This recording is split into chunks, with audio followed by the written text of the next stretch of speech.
BPSC में अनियमितता हुई है, पूरी परीक्षा रद्द करनी चाहिए सरकार को, लेकिन सिर्फ सरकार की तरफ से लाठीचार्ज हो रहा है, वाटर कैनन चल रहा है, जगह जगह बैरिकेड लगा करके लोगों को। बिहार की राजधानी पटना में बीपीएससी कैंडिडेट्स धरना दे रहे हैं और सीएम को घेरने निकल गए हैं। जेपी गोलंबर से छात्र बैरिकेडिंग तोड़ते हुए आगे बढ़ गए हैं और कुछ छात्र तो इनकम टैक्स गोलंबर पहुंच गए हैं और वहां से फिर आगे बढ़ रहे हैं।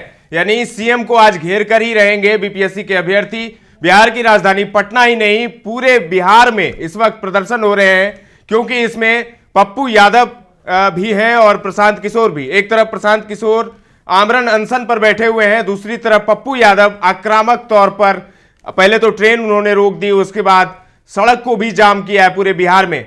तस्वीरें सामने आ रही है, लेकिन इस वक्त की जो बड़ी खबर है वो ये है कि पुलिस की बैरिकेडिंग तोड़ते हुए छात्र आगे बढ़ गए हैं। बिहार की राजधानी पटना में बीपीएससी कैंडिडेट्स का उग्र प्रदर्शन, छात्र आंदोलन काफी तेज होता जा रहा है और अब लग रहा है कि निर्णायक मोड़ पर छात्र आंदोलन पहुंचने वाला है, क्योंकि सीएम को घेरने की बात कही जा रही है और सीएम को लगता है कि आज घेर भी देंगे छात्र, क्योंकि आगे बढ़ते जा रहे हैं। छात्र बड़ी संख्या में आज राजधानी पटना में जुटे हैं और सीएम को घेरने का उनका इरादा है और वो आज लगता है कि पूरा हो जाएगा। नीतीश की पुलिस नहीं रोक पा रही है छात्रों को, छात्र बैरिकेडिंग तोड़ते हुए आगे बढ़ रहे हैं। कैंडिडेट्स की मांग है कि 70वीं प्रारंभिक परीक्षा रद्द की जाए। इसके अलावा लाठीचार्ज के दोषियों को सजा देने और मृतक बीपीएससी छात्र सोनू को 5 करोड़ रुपए की मुआवजा देने की मांग की है छात्रों ने, क्योंकि 2 बार लाठीचार्ज हो चुका है।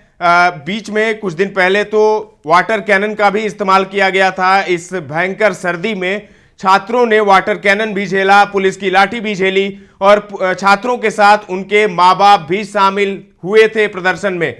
कैंडिडेट्स के समर्थन में पप्पू यादव ने आज बिहार बंद बुला लिया है। जनसुराज पार्टी के संस्थापक प्रशांत किशोर कैंडिडेट्स के समर्थन में गुरुवार शाम से आमरण अनशन पर बैठे हुए हैं।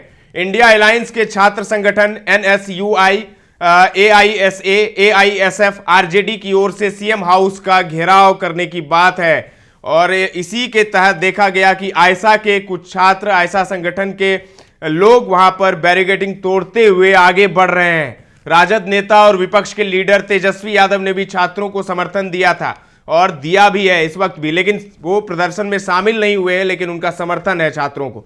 पप्पू यादव और उनके समर्थकों ने पैसेंजर ट्रेन रोक दी थी। पप्पू यादव सचिवालय हॉल्ट रेलवे स्टेशन पहुंच गए थे, यहां एक और ट्रेन को रोका गया, पुलिस ने सभी को ट्रैक से हटा दिया।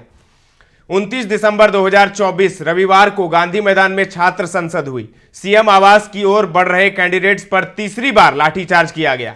प्रशांत किशोर, उनकी पार्टी जनसुराज के अध्यक्ष मनोज भारती, पूर्व आईपीएस अफसर आनंद मिश्रा, कोचिंग संचालक रहमांशु मिश्रा समेत 21 लोगों पर नामजद और 600 अज्ञात के खिलाफ एफआईआर दर्ज की गई।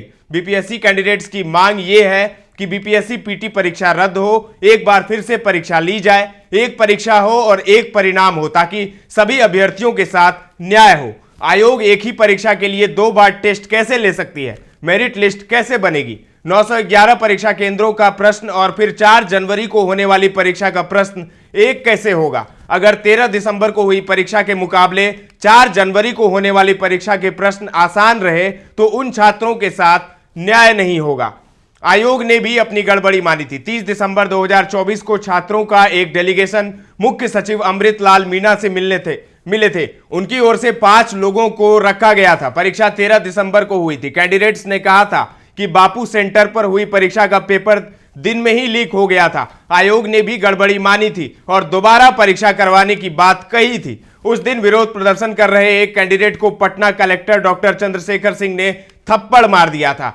तो छात्रों का प्रदर्शन बहुत दिनों से हो रहा है पटना में, करीब 10 दिन से ज्यादा हो गए हैं, 2 सप्ताह होने को है, लेकिन सरकार और विभाग जो है वो मानने को तैयार नहीं है, लेकिन छात्र भी नहीं मान रहे हैं। छात्र डटे हुए हैं, उसी दिन से डटे हुए हैं। 3 बार उन्होंने पुलिस की लाठियां खाई है, वाटर कैनन खाया है इस ठंडी में, लेकिन छात्र इस वक्त डटे हुए हैं। और जो बड़ी खबर इस वक्त राजधानी पटना से आ रही है, सीएम नीतीश की आवास की तरफ छात्र बड़ी संख्या में आगे बढ़ रहे हैं।